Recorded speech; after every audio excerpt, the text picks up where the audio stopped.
গৃহশিক্ষক YouTube চ্যানেলে সকল ছাত্রছাত্রীদের জানাই শুভকামনা। আজ আমরা এই ক্লাসে মাধ্যমিক ইতিহাসের ৮ নম্বর সেট শর্ট প্রশ্ন প্র্যাকটিস সেটের প্রশ্ন উত্তর নিয়ে আলোচনা করব। এর আগে আমরা ইতিহাসের 7টা প্র্যাকটিস সেটের প্রশ্ন উত্তর নিয়ে আলোচনা করেছি।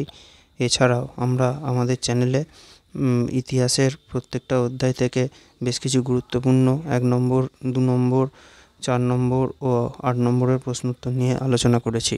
তোমরা আমাদের সেই ক্লাসগুলো যারা দেখোনি তারা অবশ্যই দেখে নেবে। আর আমাদের চ্যানেলটা এখনও সাবস্ক্রাইব যারা করোনি তারা সাবস্ক্রাইব করে বেল আইকনটা প্রেস করে রাখবে, তাহলে আমাদের চ্যানেলের নতুন ক্লাসগুলো তোমরা অবশ্যই দেখতে পাবে।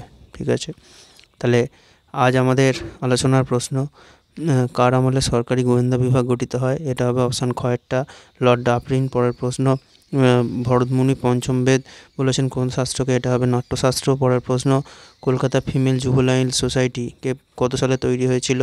এটা হবে 1819। পরের প্রশ্ন, দেবেন্দ্রনাথ ঠাকুর ব্রাহ্ম সমাজে যোগ দিয়েছিলেন কত সালে? এটা হবে 1843, অপশান খয়েরটা। পরের প্রশ্ন, নব্য বেদান্তবাদের প্রবক্তা?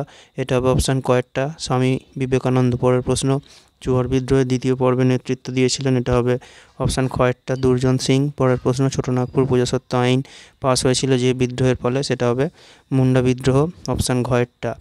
পরের প্রশ্ন, মহাবিদ্রোহের কে সামন্ত শ্রেণীর বিদ্রোহকে বলেছিলেন? এটা হবে অপশান কয়েরটা রমেশচন্দ্র মজুমদার। পরের প্রশ্ন, 19 শতককে সভা সমিতির যুগকে বলেছেন? এটা হবে অপশান গয়েরটা ডক্টর অনিল শীল। পরের প্রশ্ন, জমিদার সভার সভাপতি কে ছিলেন? এটা হবে অপশান ঘয়েরটা রাধাকান্ত দেব। পরের প্রশ্ন, মিরাতুল আকবর পত্রিকাটি প্রকাশ করেন? এটা হবে অপশান ঘয়েরটা রামমোহন রায়। পরের প্রশ্ন, বেঙ্গল টেকনিক্যাল ইনস্টিটিউট প্রতিষ্ঠিত হয়? এটা হবে অপশান কয়েরটা 1906 সালে। পরের প্রশ্ন, বাবা রামচন্দ্র কোন প্রদেশে কৃষক আন্দোলনের নেতা ছিলেন? এটা হবে অপশান গয়েরটা উত্তরপ্রদেশে। পরের প্রশ্ন, ভারতে কমিউনিস্ট পার্টি প্রতিষ্ঠিত হয়? এটা হবে অপশান কয়েরটা কানপুরে। পরের প্রশ্ন, বারদৌলি সত্যাগ্রহ এটা হয়েছিল? এটা হবে অপশান ঘয়েরটা গুজরাটে। পরের প্রশ্ন, সূর্য সেন প্রতিষ্ঠিত দলটির নাম কি? এটা হবে ইন্ডিয়ান রিপাবলিকান আর্মি, অপশান গয়েরটা। পরের প্রশ্ন, কর্মমন্দির প্রতিষ্ঠিত হয়েছিল? এটা হবে নারী কর্মমন্দির প্রতিষ্ঠা করেন? এটা হবে অপশান কয়েরটা উর্মিলা দেবী। পরের প্রশ্ন, গুলামগীর গ্রন্থের লেখক? এটা হবে অপশান কয়েরটা জ্যোতিবা ফুলে। পরের প্রশ্ন, স্বাধীন ভারতের প্রথম ব্রিটিশ প্রধানমন্ত্রী কে ছিলেন? এটা হবে অপশান কয়েরটা ক্লিমেন্ট এটলি। পরের প্রশ্ন, স্বাধীন ভারতের প্রথম ভাষাভিত্তিক রাজ্যটি হবে অপশান গয়েরটা অন্ধ্রপ্রদেশ।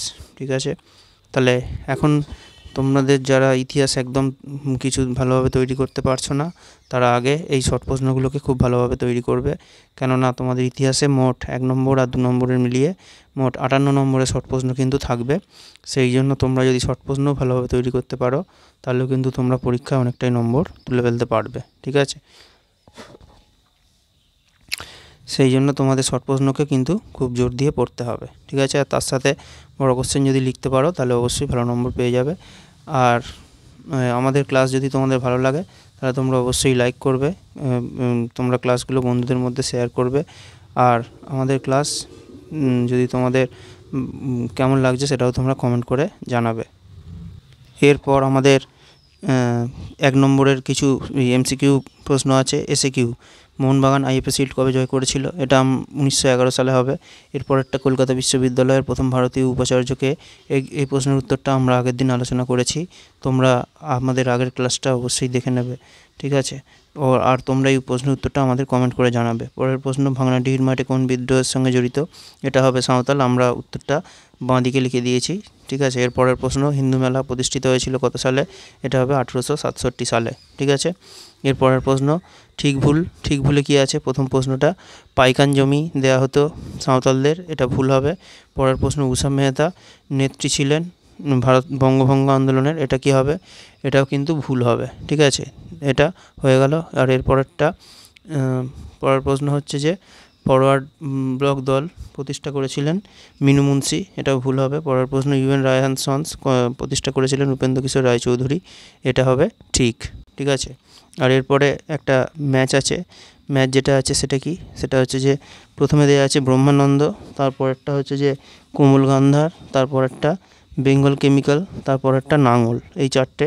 তাহলে উত্তর কী হবে? উত্তর হয়ে যাবে ব্রহ্মানন্দ, কেশবচন্দ্র সেন, কোমল গান্ধার, ঋত্বিক ঘটক, বেঙ্গল কেমিক্যাল, প্রফুল্লচন্দ্র রায়, আর নাঙল হচ্ছে আমাদের নজরুল ইসলাম। ঠিক আছে, এরপর ম্যাপগুলো আমরা তোমাদের পরে ক্লাসের মধ্যে আলোচনা করে দেবো। ঠিক আছে, আর এরপরে যেটা আছে বিবৃতি ব্যাখ্যার প্রশ্নগুলো। ঠিক আছে, বিবৃতি ব্যাখ্যার প্রশ্নগুলো ভালোভাবে অবশ্যই তৈরি করবে।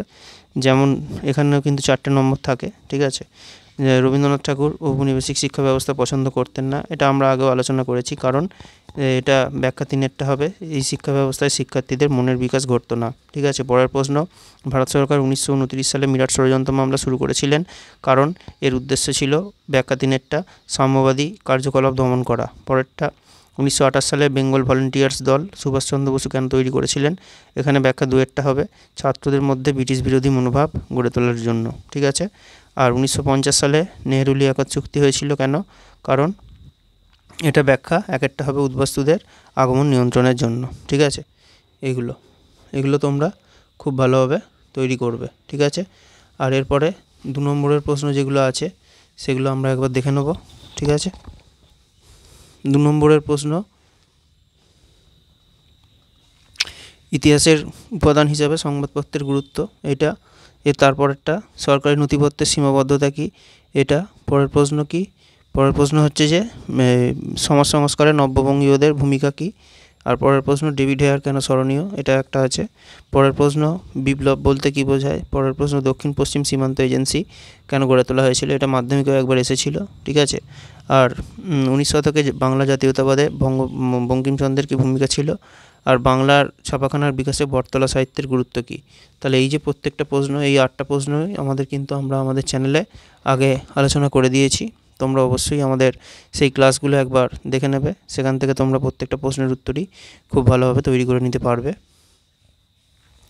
আর এর পরের প্রশ্ন যেগুলো আছে সেগুলো কি, সেগুলো হচ্ছে যে মহারানী ঘোষণাপত্রের উদ্দেশ্য কী ছিল, বাংলার মুদ্রণ শিল্পে গঙ্গাকিশোর ভট্টাচার্যের অবদান কী ছিল, বারদৌলি সত্যাগ্রহ কেন শুরু হয়েছিল, এআইটিইউসির উদ্দেশ্য কী, জ্যোতিবা ফুলে কেন স্মরণীয়, আর অ্যান্টি সার্কুলার সোসাইটি কেন তৈরি হয়েছিল, পাত্রী শ্রীরামলু কে ছিলেন, আর পুনর্বাসনের যুগ কাকে বলে। এই প্রশ্নগুলো আমরা আমাদের চ্যানেলে আগে আলোচনা করেছি, তোমরা অবশ্যই আমাদের সেই ক্লাসগুলো দেখবে, তাহলে তোমরা প্রত্যেকটা প্রশ্নই খুব সহজে তৈরি করতে পারবে। আর এরপরের ক্লাসে আমরা তোমাদের আরও একটি প্র্যাকটিস সেটের প্রশ্ন উত্তর নিয়ে আলোচনা করব।